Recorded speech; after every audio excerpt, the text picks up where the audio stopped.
waktu yang lalu, ya kira-kira 1 tahun yang lalu, di bulan Desember tahun 2019 ya, 2019 itu awal pandemi COVID-19 itu muncul. Nah itu ada di China. Di China itu banyak sekali memerangi dengan herbal. Jadi beberapa herbal itu saya bahas. Kebetulan saya juga kuliah di salah satu sekolah tinggi ya, di bidang tradisional Chinese medicine. Kita membahas tentang herbal-herbal yang dipakai di China. Ada yang dipakai adalah Lian Hua Qingwen, ada juga yang dipakai lagi, satu lagi Qingfei Bai Tu Tang. Qingfei Bai Tu Tang ini sangat baik sekali karena dia itu terdiri dari 21 macam herbal di dalamnya. Ya. Jadi 21 macam herbal yang dipadu, di sana ada yang berfungsi untuk membuka meridian paru ya, supaya paru-paru kita nggak sesak napas, membuang panas jadi berkeringat badan ya.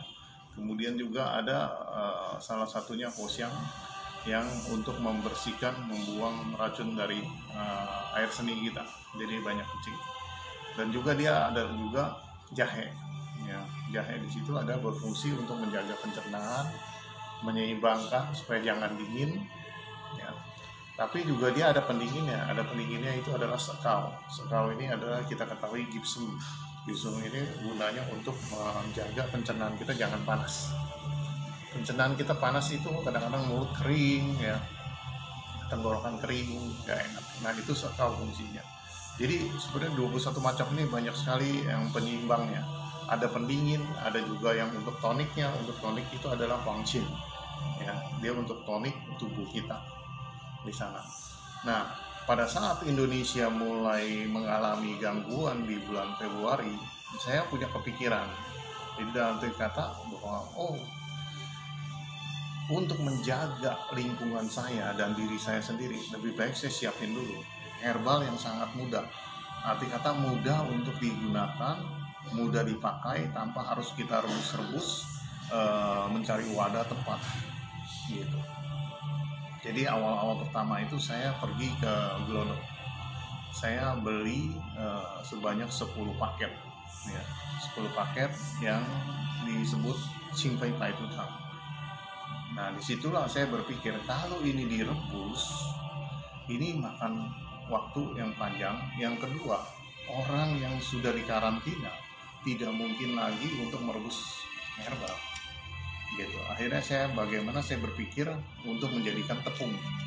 Nah inilah saya rubah menjadi disebut H219. Mungkin ibu bapak sekalian pernah merasakan herbal ini.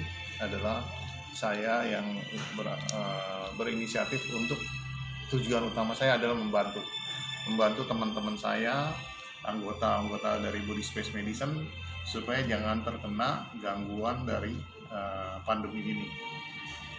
Jadi sehingga saya buat ya, pertama kali saya hanya membuat kurang lebih ya, cuman nggak banyak lah, 30 bungkus waktu itu ya, 30 bungkus, sehingga waktu itu habis ya. Ada teman-teman juga dari kementerian minta ya, saya kirimkan, dan saya akan berikan free waktu itu. Saya berikan free. Jadi saya sifatnya hanya menolong gitu, untuk orang yang membutuhkan. Cuma saya berpikirnya dulu cuma ingin produksi hanya paling 350. Paling untuk saya pikir anggota saya kurang lebih ya sekitar 350 ya. Jadi saya berpikir hanya produksi 350 saja.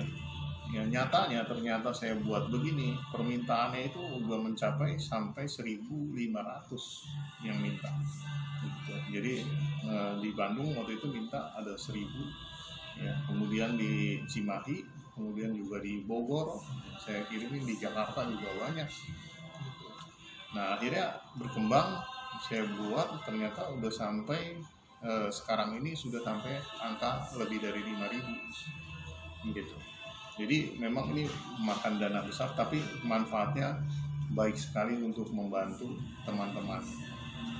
Jadi beberapa kasus yang sudah dialami oleh teman-teman yang mengatakan kadar oksigen di dalam tubuhnya sudah turun, ternyata mereka minum sekaligus 3 bungkus diseduh, ya keesokan hari kadar oksigennya meningkat lagi.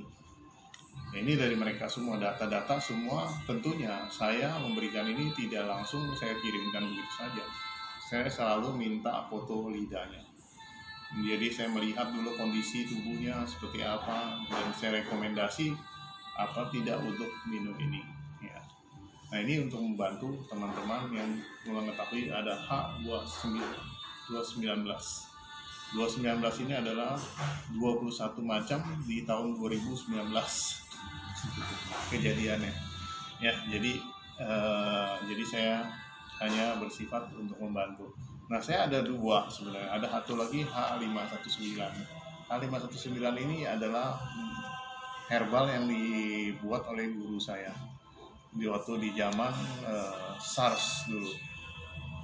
Di zaman SARS itu banyak juga jutaan orang mati, ya, meninggal di Tiongkok.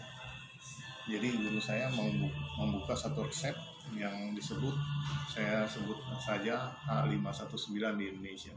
Dan itu gunanya untuk pencegahan. Jadi kalau kita minum, dia juga membersihkan bagian paru-paru. Ya, isinya adalah lian xiao, ya, terus ada juga punging, dan kemudian ada lagi kuici. Dia sifatnya membantu membersihkan energi yang macet di paru-paru dan membersihkan panas. Dan itu sangat efektif. Orang yang kadang-kadang baru batuk awal minum itu aja enak, tenggorokan langsung enak, gatal, ya. Satu hal yang perlu diketahui, herbal ini adalah sifatnya juga meningkatkan imunitas tubuh kita, sehingga serangan patogen dari luar, ya, itu dapat dihalau. Ya, jadi ini kita bicara meningkatkan imunitas tubuh melalui peredaran darah dan energinya lancar, ya, membersihkan panas di tubuh, membersihkan patogen lembab di dalam tubuh kita. Karena itulah ciri-ciri yang diserang oleh COVID-19, bahwa dasarnya tubuh kita kalau ada panas dan lembab ataupun kering, ini adalah tempat yang cocok untuk mereka. Nah, itulah kita melakukan keseimbangan di dalam tubuh. Jika dia panas, maka dia ada pendinginnya. Jika dia lembab, maka ada pengeringnya. Ya, jahe adalah salah satu cara untuk mengeringkan yang lembab. Gitu. Panas banyak dibersihkan macam-macam, ya, seperti sekal maupun untuk pakai mahwang yang disebut-sebut sekarang ini lagi ramai. Itu adalah membuka meridian paru-paru, membuang panas, ya. Kemudian juga bikin tubuh berkeringat, sehingga otomatis kalau berkeringat demam tubuh akan berkurang. Jadi herbal ini prinsip dasarnya adalah membersihkan panas dan lembab, dan juga kalau ada patogen yang dingin itu pun bisa dihalau oleh herbal karena ini moderat, ya, tidak dingin dan tidak panas, tapi dia bisa menjaga keseimbangan. Jadi dasarnya adalah meningkatkan imunitas tubuh kita, ya, supaya daya tahan tubuh kita kuat. Seperti yang saya katakan tadi, bahwa di Qmat ada dikatakan cenci kita menjadi kuat. Jadi ya inilah ceritanya H219 ini kita gunakan untuk menolong orang. Ya, tentunya kalau bagi teman-teman yang membutuhkan boleh saja minta, tapi terus terang saat ini terbatas, kecuali teman-teman juga ingin membantu menjadi donasi, membantu rekan-rekan yang tidak mampu, silakan saja. Ya, terima kasih. Salam sehat, bebas corona. Terima kasih.